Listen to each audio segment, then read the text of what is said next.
विज्ञान की अनकही कहानियां, आइए हम सुने विज्ञान की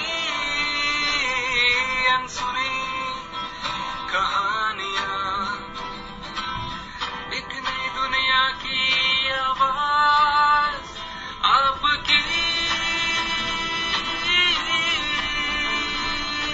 आवाज, विज्ञान की आवाज, की आवाज।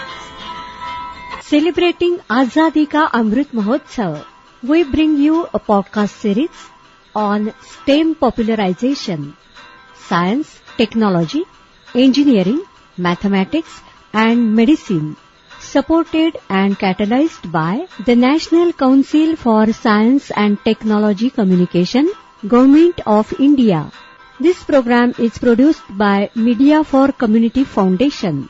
Creative content and technical support is given by Anuradha Kunte, Yeradavani Community Radio, Sangli, Maharashtra. एक नई दुनिया की आवाज आपकी आवाज, विज्ञान की आवाज, की आवाज, की आवाज। Welcome to our podcast. In this episode, we will be emphasizing on the neuroactivities in our brain. Listeners, as we all know that our body functions according to the signals received by brain. What if there will be any miscommunication or a fault occurs in this signaling? Don't you think it will cause a major problem for us? Let's know more on this topic from Dr. Anuradha Ratnaparakhi. Her research area primarily is neurobiology. She is associated with Agarkar Institute of Research, Pune since 15 years. I was interested in neurobiology, and I did my PhD in the field of neurobiology, and my interest was to try and understand how nerves are able to identify the tissue that they are supposed to go and innervate. तो हमारे जो nerves कैसे पता चलता है उनको कि इस ऑर्गन के पास जाना है या इस दूसरे सेल के पास जाना है. So that was my interest, and my interest was also to understand disease, because there are many neuron diseases जैसे amyotrophic lateral sclerosis or even the hereditary spastic paraplegia. These are many different types of motor neuron disease, even the Charcot-Marie Tooth disease, where there are movement disorders. And the interesting thing about these degenerative diseases is that people cannot walk or they cannot move, but everything else in their brain is intact. So they can remember, they have good memory, they can think. Everything is normal, but except that they may not be able to walk or they may not be able to speak. So this very selective, मतलब बहुत selective होता है कि ये जो neurodegenerative diseases होते हैं, एक एस्पेक्ट आपका अफेक्ट हो जाता है और बाकी का सब ठीक होता है. This was very fascinating to me. That's how I got into this. हमारे लैब में जो हम कर रहे हैं तो ये जानने की कोशिश कर रहे हैं कि जब नर्व दूसरे नर्व से कम्युनिकेट करता है, वो जो कम्युनिकेशन है वो how does that communication take place, regulate कैसे करते हैं, क्योंकि जो भी सिग्नल आता है हमें वो सिग्नल का जो एम्पलीट्यूड होता है उसको मेंटेन करना होता है, उसका ड्यूरेशन भी मेंटेन करना होता है. और ये सेल्स में भी ऐसे ही होता है. जो सिग्नल्स आते हैं सेल्स को डिसाइड करना होता है कि इसको कितना बढ़ावा दें और उसको कितने देर तक रखें. ये जो कंट्रोल होता है उसके बारे में हम लोग लैब में रिसर्च कर रहे हैं. ये सब चीजें डिजीज स्टेज में काफी हद तक इम्पोर्टेंट है, क्योंकि न्यूरोडिजेनरेशन स्टार्ट होता है तो पहली चीज जो होती है जो वो कम्युनिकेशन खराब हो जाता है. रेगुलेशन कैसे होता है? सो इट इज लाइक अगर आप गाड़ी चला रहे हैं तो जब तक आपको पता नहीं है कि गाड़ी में टायर कैसे बिठाते हैं, तो अगर कुछ खराब हो जाता है तो you will not know how to fix the tyre. So our goal is to try and understand how this signaling control, how is it managed in the nervous system, so that in a disease state we will have a better understanding of what is going wrong. This is biological research and it has a lot of implications to biomedical research, because this feeds into studying, understanding about diseases, feeds into understanding how the brain develops. This can have a lot of impact on all these different areas. It is a sort of a basis. So if you want to develop therapies, strategize for therapies, you need to know how things happen in the first place. Example के तौर पे I can tell you, so मानिए कि एक cell ने दूसरे cell को एक सिग्नल भेजा है, तो it is very similar to general life. हर चीज के लिए एक ऑप्टिमम होना चाहिए. अगर कुछ बहुत कम है तो ये भी ठीक नहीं है, और बहुत ज्यादा है तो it can be bad. It's like sugar should not be too low, at the same time it should not be too high, it should be at a medium.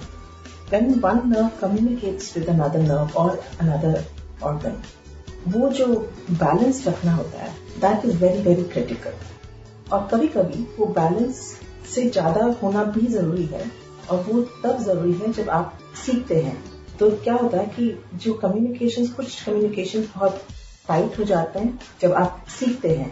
तो हमारे जो कुछ सर्किट्स होते हैं ब्रेन, तो वो रीएनफोर्स हो जाते हैं. रीएनफोर्स मतलब हम लोग वही चीज बार बार पढ़ते हैं, तो जैसे ही वो हमारे दिमाग में बैठ जाता है, हम एक शब्द देखते हैं तो तुरंत हमें वो कनेक्शन आ जाता है. तो उस समय वो जो सिग्नल स्ट्रांग होना चाहिए. और कुछ चीजें जब हम लाइफ में, तो देन वो बैलेंस होना चाहिए. तो ये जो स्टेट्स हैं, एक बैलेंस का स्टेट, और जब हम लोग लर्न करते हैं तो उसका जो एनहांस स्टेट है और जो लोअर स्टेट है, तो इसको कैसे मैनेज करना है. तो ये जो चीज है, this is very important for the organism. जब हम कुछ एक ही चीज बार बार पढ़ते हैं, it becomes a little easier. जैसे हम लोग वैसे करते जाते हैं, वो आसान हो जाता है. और वो इसलिए आसान होता है क्योंकि जब हम पढ़ते हैं या हम वो सब दिमाग में जाता है, तो उसका जो वो कम्युनिकेशन होता है ब्रेन में, वो समझ जाता है. ब्रेन में ये दिस कॉन्सेप्ट कम्स कि okay, this is the signal that's coming and इसके आगे यही होगा, because there are certain cues. तो यही है. The idea is that the brain has to recognize, to respond quickly to certain signals, and it has to learn to forget certain signals, and it has to also know that these are natural signals, so you don't have to respond too much, nor you have to respond. You are listening to STEM podcast. Dr. Anuradha Ratnaparakhi explained in very simpler way about the process of how brain understands neurosignals and respond to it accordingly. The research helps in understanding the brain responses to important signals, natural signals, and identify them as a signal that can be neglected or less important even. She is adding about the interest area of the research right now and the progress on it. This area is developed from the very basic because people have always been interested in the brain. So it started off from trying to understand first how are these cells formed, how are these cells making connections with each other, and after having made connections, how are they maintaining these connections? And then once they maintain the connections, how are all these connections working together? So you have at different levels in the field. So currently what we are trying to do is not to study not only how is the maintenance happening, but also how the circuits are being working together. You have two cells that will talk to each other. Those two cells will again be talking to two other cells. So there is a circuit. So that is where the interest is right now. We always start simple. We start by looking at one cell, two cells. And then once you have multiple cells, then you start looking at it as a whole. Industries would be interested in the potential outcomes because working to can lead to strategies for developing therapies, disease states.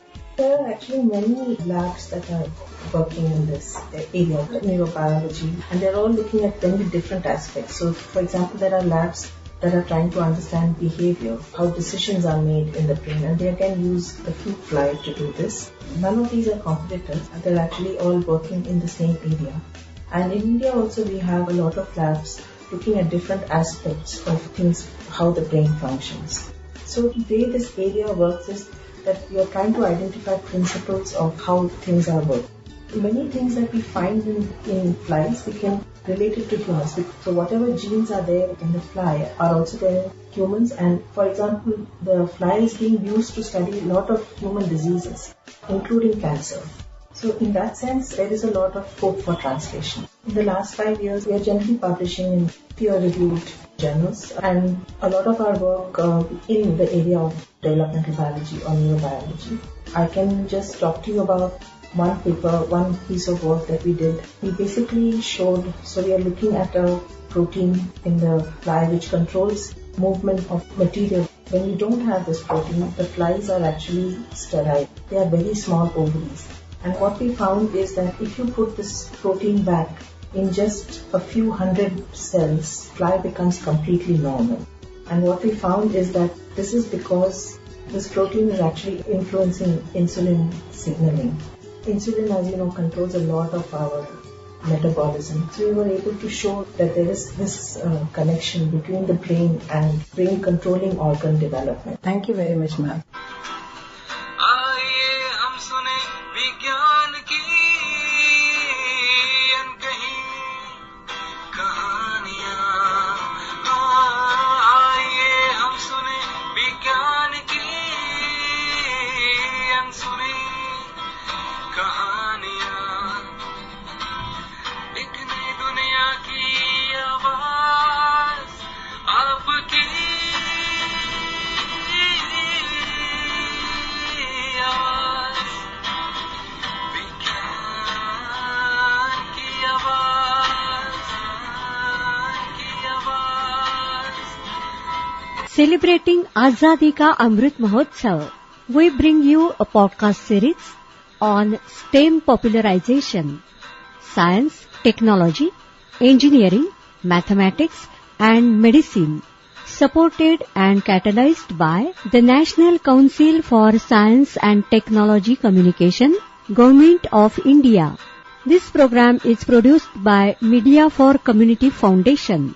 Creative content and technical support is given by Anuradha Kunte, Yeradavani Community Radio, Sangli, Maharashtra.